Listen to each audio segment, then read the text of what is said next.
ጃንሆይ ናቸው አሉ።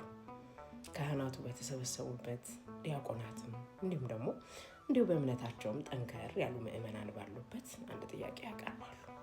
እስኪ እንደው ከመካከላችሁ አንዳችሁ አባታችን ሆይ የሚለውን ጸሎት እኔ ፊት ቆማችሁ አዳራችሁ ሳይታሰባችሁ ኑሮ የህይወት ጣጣ ሁሉ ሳያሰናክላችሁ በምናብ እየመጣ ሳያስጨንቃችሁ ምንም ሳትደነቃቀፉ እኔ ፊት አባታችን ሆይ እንዝለቁልኝ።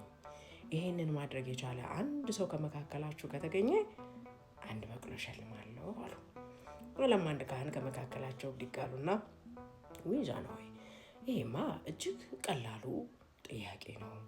እኛ ውሎ አዳራችን ስራችን ጸሎትም አይደል እንዴ ይሉና እርሳቸው አባታችን ሆይ ማለት ይጀምራሉ። አባታችን ሆይ በሰማያት የምትኖር ስምህ ይቀደስ፣ መንግስትህ ትምጣ፣ ፈቃድህ በሰማይ እንደሆነች እንዲሁም በምድር ትሁን። የዕለት እንጀራችንን ስጠን፣ በደላችንን ይቅር በለን። ጃንሆይ እኔ የምለው በቅሎዋ ግን ኮርቻ አላት አሉ።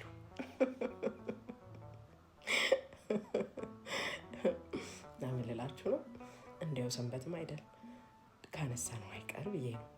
እንደው ጸሎታችሁ ላይ አባታችን ሆይም ይሁን ቤተክርስቲያን ሆነንም ይሁን ሌሎች ጸሎቶችን በምናደርግበት ሰዓት የኑሮ ጣጣ፣ የነገ ተስፋ፣ የዛሬ ስልችነታችን በህይወታችን ውስጥ እየገባ ሳይረብሽን ጸሎታችንን በአርምሞ ተመስጠን የምናደርሰው ስንቶቻችን ነን?